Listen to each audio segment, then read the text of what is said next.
DNA, dental, clothing is custom, no labels. Nothing in his pockets but knives and lint. No name. जब हम joker को देखते हैं हमें क्या लगता है, हम उसके बारे में क्या सोचते हैं? पागल, mentally disturb, dangerous psychopath who wants only destruction. ऐसा कोई जो बस दुनिया की तबाही ही देखना चाहता है। हम जब उसे देखते हैं तो हमें बस इवल मर्डरर ही दिखाई देता है। But this is not a complete picture of who joker is. अगर आप जोकर की साइकोलॉजी और उसके मिशन को समझने की कोशिश करोगे तो वो आपको और भी इवल लगेगा।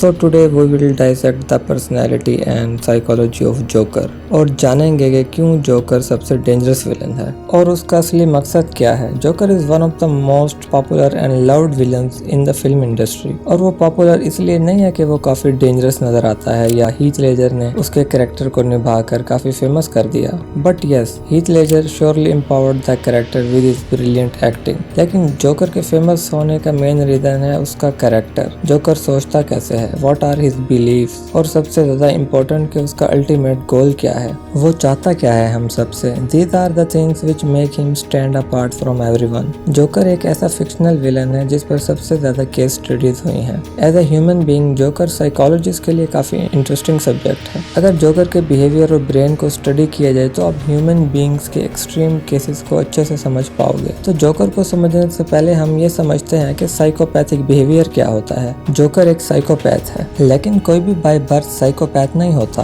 Accept for some rare cases. ज्यादातर केसेस में इंसान को उसके हालात या सिचुएशन ही साइकोपैथ बना देते हैं। Psychopathic behaviour usually is the result of parental and cultural upbringing. मेरे कहने का मतलब है कि अगर किसी का चाइल्डहुड अब्यूसिव पेरेंट्स के साथ गुजरता है जहां वो बेसिक वैल्यूज और मोरल कल्चर नहीं लर्न कर पाता है, या फिर ऐसे डेंजरस ट्रॉमेटिक इवेंट्स उसके चाइल्डहुड में होते हैं जो उसके ब्रेन फंक्शनिंग को अबनॉर्मल कर देते हैं। इसकी बात मैंने जेफरी दामर वाली वीडियो में भी की थी कि कैसे जेफरी के चाइल्डहुड ने उसको हिस्ट्री का मोस्ट चिलिंग किलर बना दिया। उस वीडियो का लिंक आपको डिस्क्रिप्शन और ऊपर आई बटन पर भी शो हो जाएगा। यूजुअली आप देखोगे कि साइकोपैथ एम्पैथी फील नहीं करते। ऐसा नहीं है कि वो करना नहीं चाहते, वो कर ही नहीं सकते। उनका ब्रेन वो केमिकल्स रिलीज नहीं करता। They are very cool hearted. वो दूसरों के इमोशंस या सेंटिमेंट्स को फील या सेंस नहीं कर सकते। They will kill you, they will rip you apart. और उनको ऐसा करने में थोड़ी सी भी शर्म नहीं आएगी। मेरा मतलब है कि उनको थोड़ी सी भी हेजिटेशन नहीं होगी। And this is because the part of brain which senses empathy is numb in them.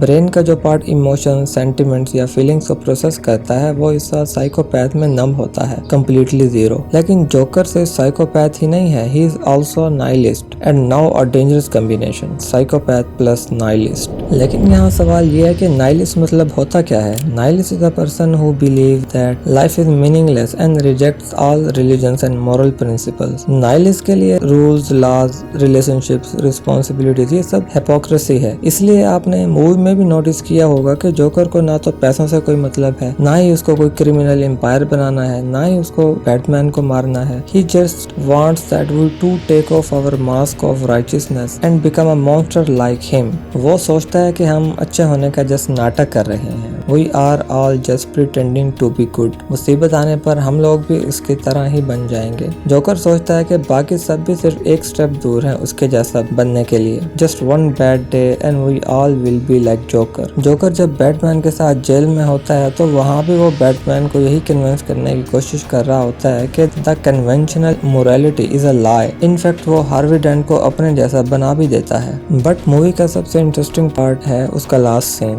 जब फेरी में बैठे लोगों को ये पता चलता है कि उनकी फेरी में बॉम्ब लगा है और बचने का सिर्फ एक रास्ता है कि दूसरे वाली फेरी को ब्लास्ट कर दो। और ऐसा अगर किसी फेरी में बैठे लोगों ने नहीं किया, joker anyway blast them all. वहाँ जोकर एक मोरल क्राइसिस क्रिएट करना चाहता है। उसे लगता है कि कोई ना कोई तो बॉम्ब एक्सप्लोड कर ही देगा and hence it will be proved कि वो अकेला नहीं है, हम सभी उसके जैसे ही हैं। But since it was a movie and as the cliche goes, movies में हमेशा अच्छाई की ही जीत होती है और कोई भी बॉम्ब डेटोनेट्स नहीं करता है और जोकर गलत प्रूव हो जाता है। और जरा एक मिनट के लिए खुद को जगह पर रख कर देखो। इवन जान दाव पर लगी है and the only way to make it out alive is to kill the other person. क्या तुम नहीं मारोगे? हम सब में सर्वाइवल इंस्टिंक्ट्स काफी स्ट्रॉन्ग होती हैं। हम अपने आप को बचाने के लिए कुछ भी कर सकते हैं। मैं ये नहीं कह रहा कि अगर आप में से कोई उस फेरी में होता तो उस फेरी के एक्सप्लोसिव को ब्लास्ट कर देता, but may be you would, may be you would not. It's not that simple, it's a very complicated thing.